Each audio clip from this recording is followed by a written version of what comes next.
Hello, Gladys Buster here, and today we are going to be reading the Songs for Season 2 and 3 script. This is going to be spread out over multiple videos because it took me about 3 to 4 hours to read.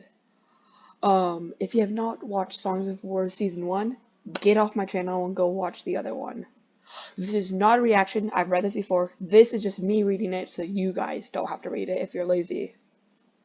Anyway, I think, what was it around? I think I'm around, dang it, I can't do the pages very well.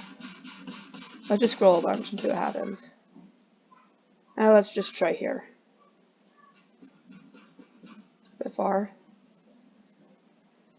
Okay. Wow.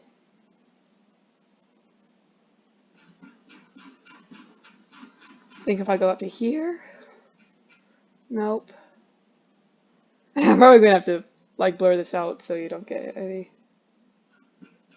I'm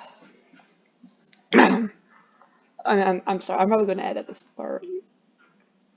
Okay, here we go. Season 2, Episode 1. I'm gonna be doing voices. Hopefully this is fun. Camera tilts up to reveal a fight in the snow. Shots are varied and seemingly unconnected. Suddenly the scene is out at sea, and then Suddenly the scene is out at sea, then next to a beach. And Ardoni, the tide singer, leans over the edge of a pier, fishing rod in hand. Please correct me if I'm pronouncing these wrong. Then cuts to the grand tournament and the Death Singer's denial. Then things begin to pick up and get more intense as he slays the three masters and confronts the fourth when Tide Singer suddenly intervenes.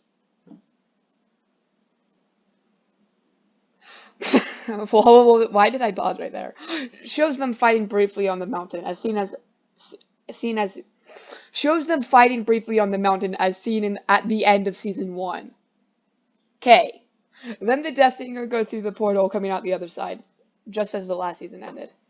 Hadion Mandors is frozen in disbelief, while Zulius Kaltar fires his offensive song. The Death Singer evades to the side and begins sprinting towards them. He quickly kills Zulius Kaltar and lets his body fall to the ground. Death sound. Ugh, I'm dead. Here, see, I didn't say death sound. I am now dead. Death Singer looks up to see Hadion, so surprised at his appearance. Oh, believe me, I'm as surprised as you are. Death Singer, I should have known you were responsible for this sinister plot. I wonder how loud I'm being. Give me. You are right. You should have known. Death Singer charges forward and quickly kills Hadion. Death sound.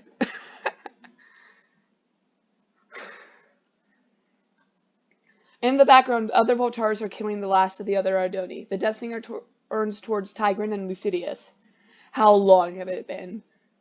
154 years, Ingresses. You had 154 years to prepare. Yet still, I return to a battle. Lucidius looks down ashamedly. Where are my prime songs? Thalius and Doris moved them before we could attack, but you do not have them. No, sir, but we may know where one is. You may know where one is. Where's Tigran? Why isn't oh, there. Tigran talks later. The Death Singer glares at Lucidius, who looks down in fear. Have you at least prevented the Ender Knight's return? Tigran walks up from the other side. No, Ender Knights have not appeared since the Great War. However, we were unable to retrieve the remaining Ender Dragon eggs. The Death Singer grips the sword. And Achillean, the Voltars look at each other. We heard you killed him before entering the portal. Finally, some good news. Come, we have much work to do, and not a moment to waste. Okay. Ow! I split my eye. Ow. That actually kind of hurts. Ow. Okay. A sound from the portal can be heard. The Death Singer turns around and sees the portal closing. Then closed entirely. It closed entirely. What? It closed entirely. He turns and heads towards an outcrop. The Death Singer stands on the cliff and looks out over the world. Title text. Wow, there's a beautiful scene, and then they have the writing in the sky showing the name of the movie. Title text. It's no longer called Songs of War. We are now reading the script of title text. No. Camera races over the floating mountains of Ataraxia. Text appears saying, 6 months later. 6 months later. 1 eternity later. 6 millennia later. 6 months later. Sorry. Uplifting music is playing, and the sound of wooden swords can be heard. Galleys and Sen are seen training with wooden swords. Gallius, amid sprain. Good, Sen. Good. Gallius stands sideways as they continue practicing. Gallius strikes Sen on the back, and he falls down. Grunt as you land in the dirt. You got it, guys? You landed in the dirt. You guys have now fallen in the dirt. Ugh. But not good enough. I'm not going to do that one. But not good enough. That sounds like Thalius. But not good enough. No.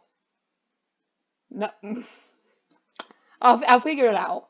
With time and training, I will have taught you as I've taught others. Now back on your feet. Sen gets back up. More montagey. More montage. Why is that funny? Training includes sparring, blacksmithing, balance, studying in the library, running blindfolded challenges. And more. Between training, he repeatedly gazes up at the shrine above, Ataraxia, where the Ardoni wield their... Oh, I missed that part when I read the script. Amid sparring. When will you teach me to wield my song, Gallius? Gallius stopped slightly. Amid sparring. Oh, I said sparring. Is it sparring or sparring? I'm just going to say sparring for now. Correct me if I'm wrong. When you are ready. Sen stops fighting to discuss. We began training 6 months ago. The Voltaris could attack, and I need my... What was that? The Voltaris could attack, and I need my song. Am I yelling? Nah, not that loud. Gallius. I specifically told you to stay away from Zindar. Why do you wish to learn your song? Gallius raises his sword forward to encourage and encouraging Sen. Because we have the unique ability to harness their power. To deny their usage is to deny the very thing that makes us Ardoni. Credit Thalius. Dang it, Sen. You're plagiarizing Thalius' own quote. You needed to credit him. At the end, you need to say, like, credit Thalius. Page, like, maybe 50 of the script. Gallius looks surprised and suddenly sees Thalius in front of him as Sen's voice fades to Thalius shouting angrily. It is our unique ability to harness their power. To deny their usage is to deny the very thing that makes us Ardoni. That did not sound like Thalius. Do you guys think that sounded like Thalius? Thalius activates his shockwave. Thalius activates his shockwave song, and Gallius. And Gallius snaps back to reality as Sen hits him with a wooden sword. Gallius appears frozen and worried. Sen is confused that he easily hit Gallius and not having him even react. Before I forget, I'm probably going to be reading to episode 3. No, we'll see. When that gets to 30 minutes, I'm just going to... When my little counter on the top tell me how long I've been recording gets to 30 minutes, we're going to finish the chapter. I can call it a day. Where was I? So I am somewhat shaken up. That is enough sparring for now. Practice your balance, and we will reconvene. Give me a minute. How do you pronounce that?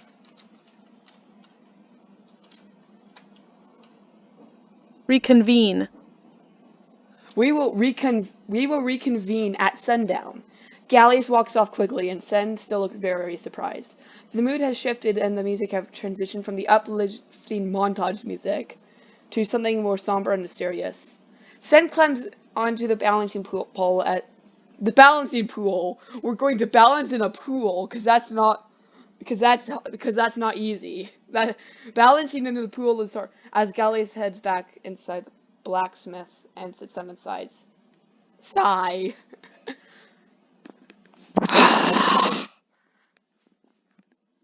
He begins sorting through some papers on his desk. A thump is heard from outside and Zen can be seen climbing back onto the pool.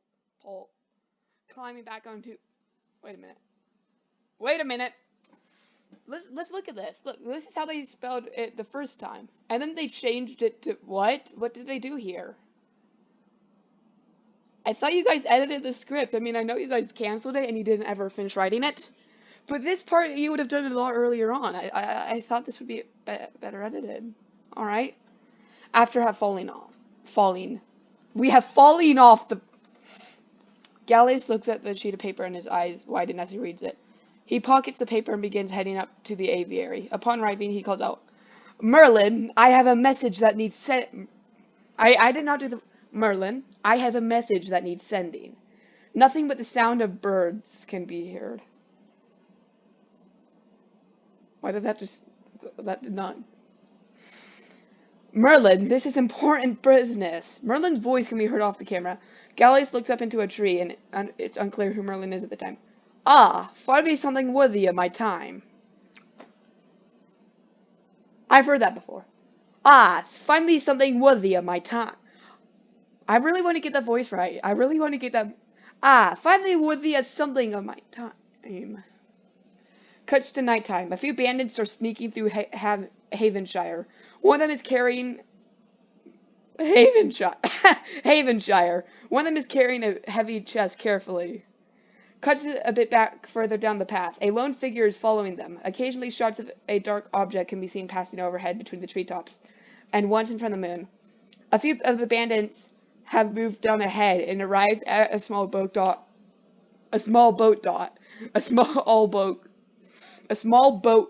on the river. The first squats down. I'm better at reading in my head, I'm sorry. The first squats down and begins untying the boat while the other turns around. Who guard? Torchon, we see he is from the Unyielding Legion group, saying that Jalkar was in. Grumpy. No, he's not angry or a little frustrated. He is specifically grumpy. I hate these night missions. Can't see a thing. Suddenly a dark person swoops past and suddenly throws the squatting person into the water splash. Other turns sword drawn. Jensen?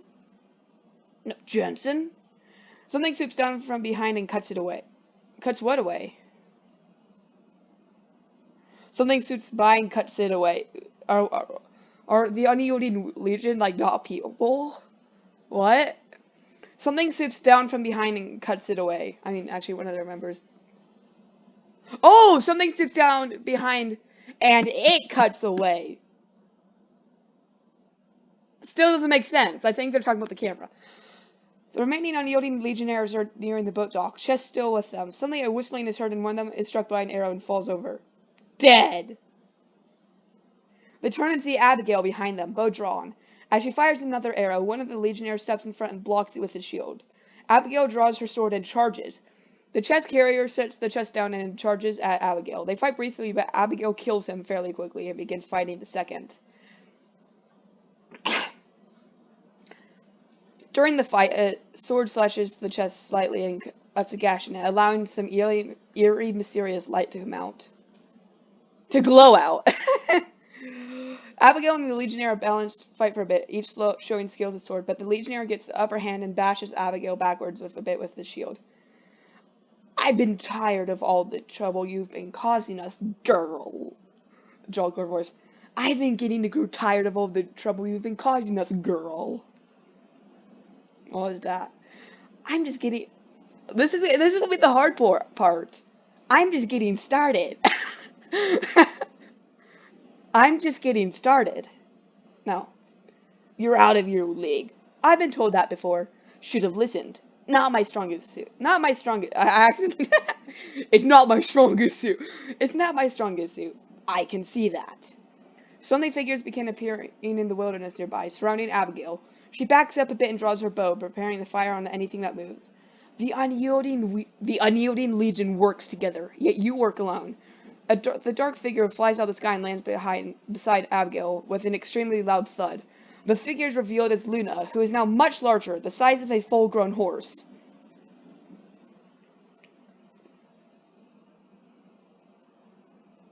Why did I just pause? What was that? Why did I just stop talking?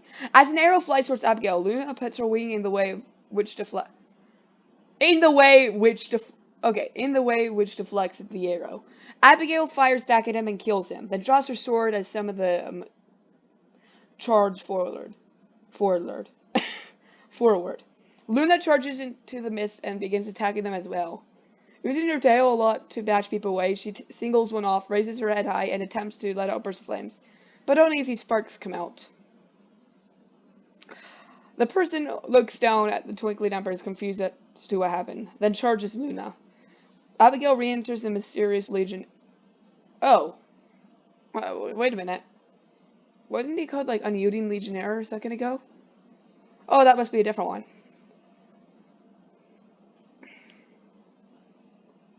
Frick. Where was I? Abigail re-engages the mysterious legionnaire. In the background, Luna can be seen being chased by the soldier. Luna goes over to a nearby torch post and breaks the post off the ground and turns it around, wielding it. Back to Abigail fighting. We see Luna chasing away the soldier with a torch. The mysterious legionnaire backs up as another fighter engages. Abigail and then he picks up. No. Oh, the mysterious legionnaire backs up as another fighter engages Abigail. And then he picks up the chest and hurries for the dock, leaving behind a faint trail of glowing particles escaping the cut in the chest. Luna accidentally brushes her torch up against a small barn, and it catches fire. Wait, this farm better not be Thalius's, because you are dead if you have burned Thalius's peas. She looks back at it, surprised that the fire is quickly spreading. I really hope for your, Abigail and Luna, I really hope for your sake that these were not Thalius's peas. Because if you just burned down his farm, this is not going to be a fun day for you. Anyway, what was I? Back to Abigail fighting. We see Luna chasing away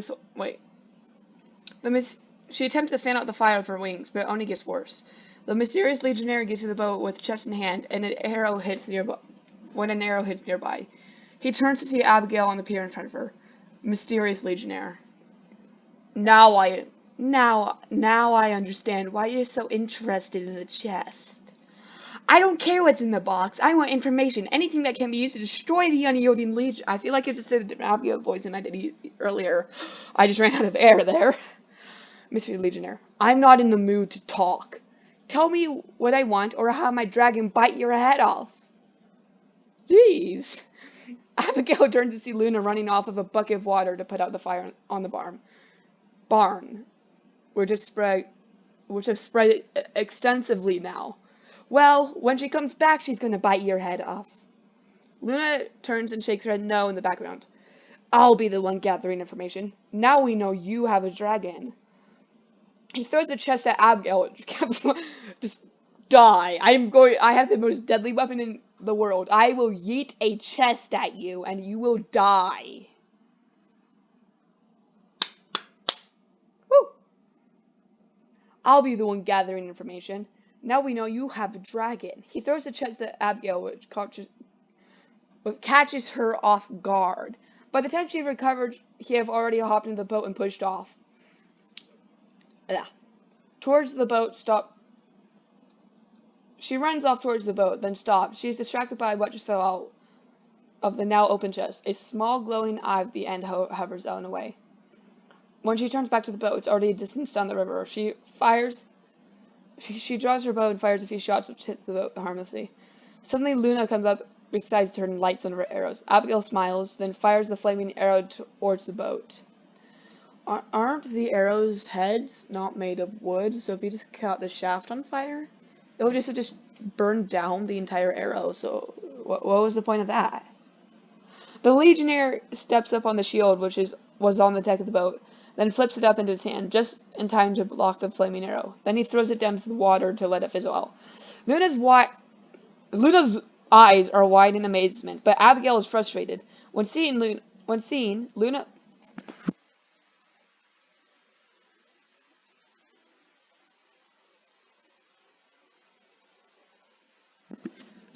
Okay, sorry about that pause. When she turns back to the boat, it's already... Luna's eyes are wide in amazement, but Abigail's frustrated. When seeing Luna... When seeing... When seeing Luna... When... What? When seeing Luna... When seeing Luna, Luna pretends to act frustrated as well. Wow. Wow. Good grammar, guys. Abigail turns and goes back to the eye of the end, which is hovering some distance off. She reaches for it, but it moves away a bit, so she has to lean further to grab it. A slow beating sound is heard, common of ender objects. I don't know if you guys could hear that, but I was just hitting the headphones to create like a slow beating sound.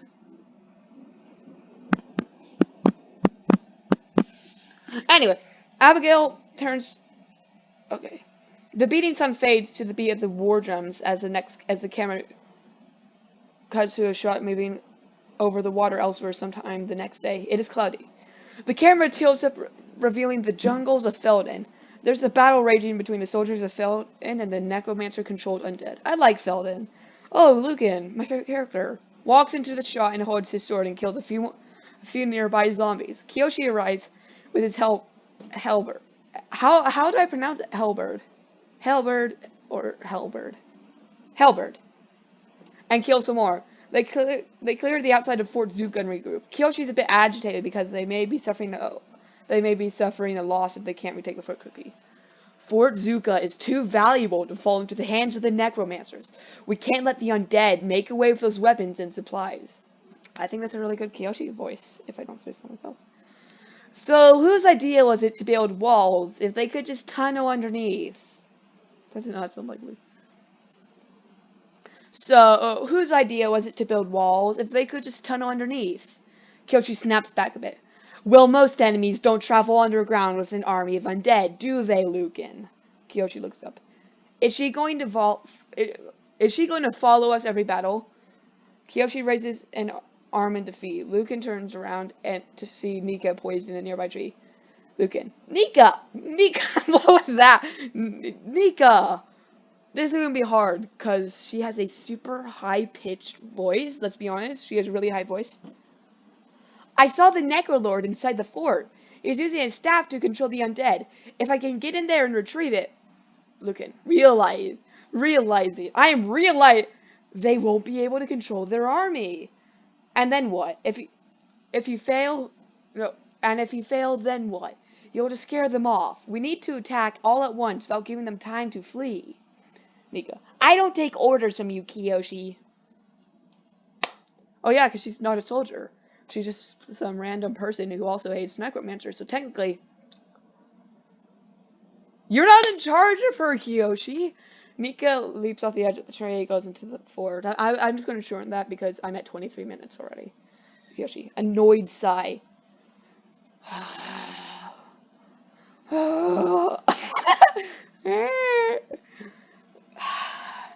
Your friend better not mess this up for us.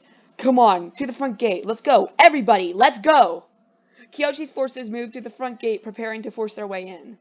Cuts to the desert, city of Meridian. Ooh, igneous, I think. Camera moves towards the dock, shows they appear as some people hop off a boat. Each of them land on the wood with a small thump. Suddenly, heavy feet land with a much louder thump. The camera tilts up to reveal Igneous. He smiles and looks around, then walks off. Cuts to him walking through the city streets. Everyone is looking at him suspiciously since he's a Magnar in Sidonia. He approaches a doorway with some sign overhead indicating the Fletcher. Knocks on it and knocks on the inside as he enters. Aaron. Well, look at you. Where'd they mine you up? Does this look like a mount? Does this mountain have a name? Igneous is a bit startled, but responds all the same. My name's Igneous. I'm here for Aaron. I think that's a good Igneous voice. Aaron leans up against the wall and acts uninterested. There's some people who call me Aaron. Others call me the Fletcher. Those who dislike me find other glitter idols. Aaron gets back up to Igneous and asks him more comfortably. What do you want? What do you want? Gallius sent me. He told me... Gallius is still alive? He must be older than the walls of time by now. But go on. Why did Gallius send you all the way down here, huh? Igni seems to be losing patience a bit more firmly. I need to get into Carthen. Aaron sits down at the table. Oh, that's a good idea. You should also visit the Nether when you're done. What are you trying to do? Get yourself killed? Ow, my ear hurts. Aaron goes and sits down at the table. Even if I wanted to hike across the endless steppes of Cydonia and somehow smuggle you into Carthen, I'm going to need a lot more than Gallius's words as compensation. Ignia sets gold ingots on the table, which land with a small clang. Aaron looks up and smells. Cut to the montage of Igneous and Aaron traveling across the deserts of Cydonia, heading north towards Carthen. They stop through a small town on their way. Merlin's flying up. Oh, he's a bird. I definitely knew that. I'm definitely not pretending I didn't know he was. I definitely didn't know he was a bird. I'm definitely not saying he's a bird just so it sounds like I haven't read this before. I appreciate your help, Luna, but I really wish you wouldn't show yourself. Luna makes some gestures with her wings. Subtle? How is that subtle? She makes another motion. You burned down a bar! Wow! You burned down a barn! You burned down a barn. What? Subtle? How is that subtle? You burned down a... You burned down a barn. That did not sound right. That does not sound like Abigail. Luna shakes her head and waves it off. Okay, fine. You burned down an empty barn. You still showed yourself clearly, and soon everyone's going to know there's a dragon in the wild. Luna shakes her head again and then flies off a bit. People are going to know. She pulls out the eye at the end, unsure of what it does. Suddenly a bird lands nearby. Abigail looks over at it, and then it suddenly speaks. Greetings. Something worthy of my time. Greetings. Whoa. Whoa. Wow. Wow. Wow. I beg your pardon, madam. Would you happen to be Abigail? Yeah, that's me. Are you a messenger bird? Messenger bird is such a crude term, madam. I'm a highly certified communications emissary, not some... Ah! I'm not some... Ah! Merlin shrieks as Luna leaps over and tries to playfully bite Merlin. Luna, behave yourself. Luna sits down and looks innocently over at Abigail. What is that beast? Her name is Luna. She won't eat you, I promise. Isn't that right? Luna nods. Merlin flies over to the pond and looks at her reflection, muttering. Yes, well, I do wish I've been properly warned of this before. Now I've gone and ruffled my feathers. That's a good voice I would do for a guy later. Anyway, Merlin composes himself and then flies back towards Abigail, this time keeping his distance from Luna. However, I haven't got a moment to spare. Listen carefully, as my time is valuable, thus I am only saying this once. Camera goes back out of earshot. Then the message cannot be heard. Why haven't they delivered the message if you're not even going to let us hear it? Like, I was actually thinking that when I read this. Cuts to Ataraxia. What was that? What was that voice? Oh. Sun is upright in bed looking at his song. His slight hum emits... I also don't know how to spell this. Or, I don't even know how to pronounce this. Emanate. A slight hum emanates from the song. Gallius comes into the room and Sen quickly hides it. Come, Sen, walk with me. Come, Sen, walk with me. Peaceful, quiet music plays. Gallius and Sen are walking through Ataraxia at night as the breeze blows lightly and the crickets chirp. Sen, I have not been entirely forthcoming with you. I have let my feelings cloud my judgment, and thus hindering your training. For that I apologize. Gallius, you have nothing to apologize for. I've learned so much from you. Gallius smiles at the compliment as they walk out to a small park area with a stream. It has always been my privilege and joy to teach others, what I know, but I'm afraid that our training may be coming to an end. What do you mean? Gallius looks around the park peacefully before responding. I have not used a song in nearly 200 years. I cannot and will not train you to wield yours. Gallius pulls out a song, the same song that I've been sitting on the shelf since he arrived in Ataraxia. This is the only one I have left. I gave the others away. Why? Because we do not need them. Songs give us power, but they also take from us in return, and most ways we do not see. Show me your song. Sen hesitates and pulls out his song and holds it. Gallus continues holding his, and both glowing songs can be seen clearly in the dark night lighting. A Protisium song. I figured Thalius would have given you such. This song will protect you in some way, but you must in some way. This song will protect you in some way, but you must remember it is not infallible. It will not always save you. You cannot let it control you. Gallius puts his song away, and Sen does likewise. If you're not going to train me with my song, then who will? I have called upon a former student of mine. On the third sunrise from now, you will journey to the shrine above Ataraxia and meet your new instructor. Camera turns towards the moon, which fades back to a sun over Flora. Back inside Fort Zuka, Nika drops down and assassinates a few undead and necromancers. She spots the Necrolord heading towards the forge. She sneaks towards it, then appears in. She steps inside, but no one is there. She turns around and the Necrolord is standing in the doorway, a few undead surrounding. Nika gasps and jumps back, weapons at ready.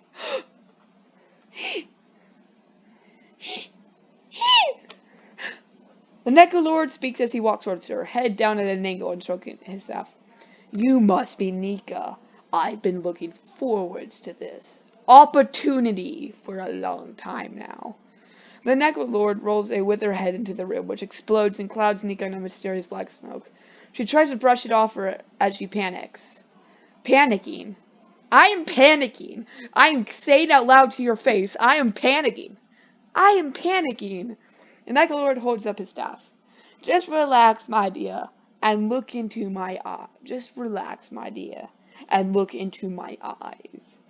Nika looks up and the camera slowly focuses on the weatherhead as everything else fades out. An eerie drone rises and cuts out. The screen turns to black. To be continued. And that's it for today. Hope you enjoyed it. Again, if you didn't watch Songs War Season 1 and you just watched this, why? I told you to at the start. So watch Songs of War Season 1 now, if you haven't watched it. It got cancelled, so that's why I'm reading the script here. Have a good day. Like and subscribe. I have other stuff on my channel, and more stuff to come in the future.